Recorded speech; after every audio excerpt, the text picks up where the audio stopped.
Hey everybody, I think I might be crazy, but tell me if I'm not, because it seems like there's some opportunities to make money flipping cards that didn't exist when I was really flipping hardcore back in 2017, 18, 19, early 2020, before I, became a middleman and then, did the consignment and really focusing on that as a business. But, I've been buying a couple collections to flip just because, it's fun to do.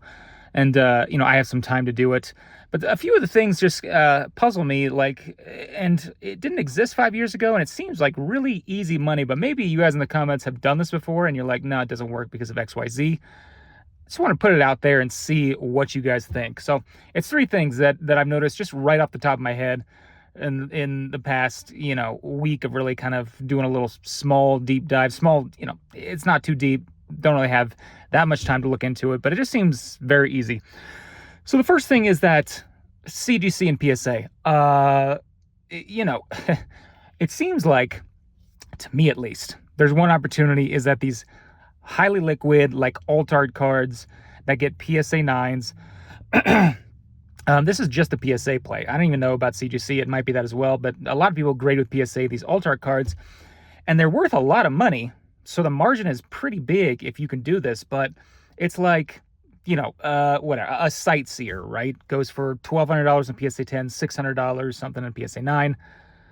Like we sold a Skull Grunt, whatever, Pikachu PSA 10 for $2,200, and a PSA 9 goes for $1,100. It's like half the price. And this isn't the difference of like a $40 card and then a PSA 9 it's a $20 card, and then if you regraded it, the grading fee would eat into it. It's like $1,000, $500,000. Sometimes, it's a huge difference between these two. And these are very easy to grade, very liquid, very high print quality. These like Japanese, new back cards that, like, unless the card is really off center, it seems pretty easy that like that Skull Grunt Pikachu that I made an example for like $1,100, and a PSA 10 is $1,200 or $2,200. Seem pretty well centered. No issues on the back, no whitening, no nothing, as most of these are. This isn't like vintage, this isn't like Neo Genesis hollows. I mean, it's very nice. Are people just like buying these 9s and just cracking them a few times until they get a 10, and then they make $500, $600, $800, $1,000 after just getting a PSA 10 because it looks the same as a PSA 9? I mean, this isn't the same as like, oh, I'm going to crack the Neo Genesis example. I'm going to crack a Neo Genesis Lugia 9, and then I'm going to get a 10. No, you can probably crack it 1,000 times and you might not get a 10, right? Just because the print quality is bad, and they're looking at that hyper focused compared to like a modern card. Are people doing that a lot? That just seems very, very easy to me, because it just seems very easy. Okay, that's number one. Number two is cracking the card again, but it's between CGC and PSA. Now, the modern cards, like, once again, modern cards, like, just say like a modern alt art, I don't know, a modern alt art that goes for like, I don't know, $600, $1,000 in PSA 10, $800, but then the CGC 10 goes for like $400, goes for like half the price once again. And you're talking hundreds and hundreds of dollars of difference between the two. And I wouldn't advocate for cracking a CGC 10 of a vintage card and getting it to a PSA 10, because that's just PSA, the conspiracy theories can be out there. I know for, I guess I can't say for a fact, but it's almost a fact that, if you crack like a CGC 10 base set unlimited Charizard, and you're like, well, that's just an easy PSA 10. PSA is going to look at that. They're probably just not going to give it a 10, right? Because they look at that stuff just differently. They just do. But if you're cracking an alt art, I don't know, Moonbryon CGC 10, or I was looking at an example of a Dragonite V from Evolving Skies, going for like $500 in PSA 10, and like 200s in the 200s for CGC 10.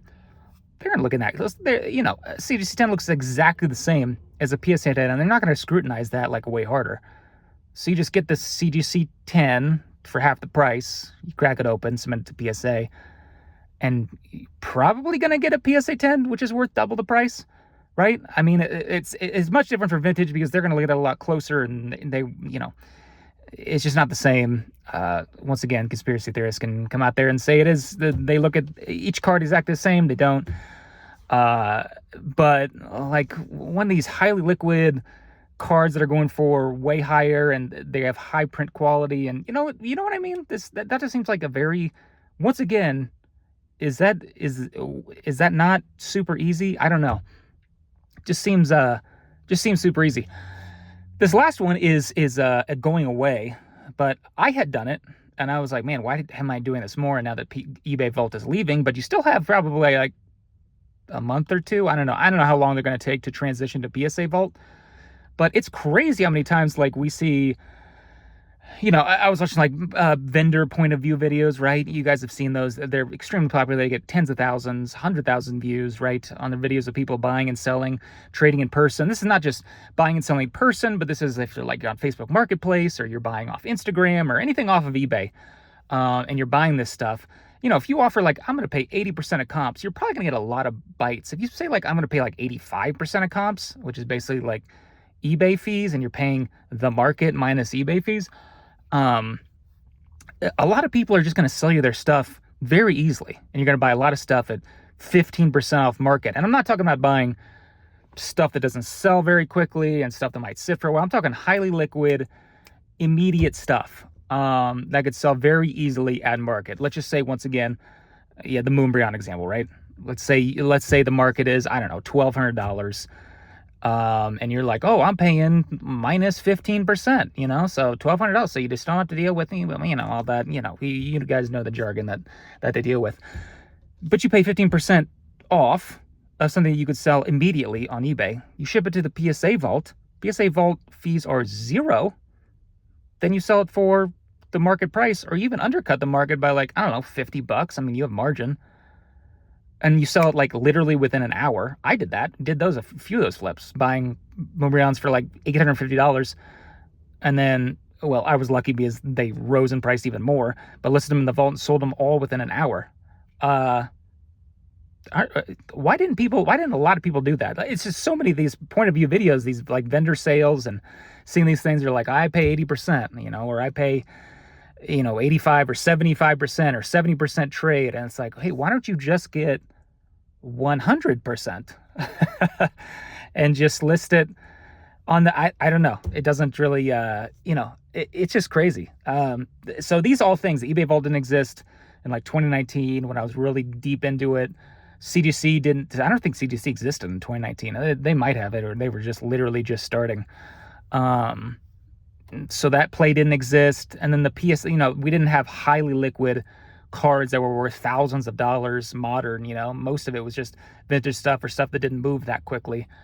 So this like immediate play of these cards that are highly liquid and well printed that are in PSA 9 worth half the price of PSA 10, it's like $1,000 difference. None of this stuff existed. This seems very easy, right? Am I crazy? Let's just let me know down below, because this it just seems like extremely easy. Yeah. Anyway, bye.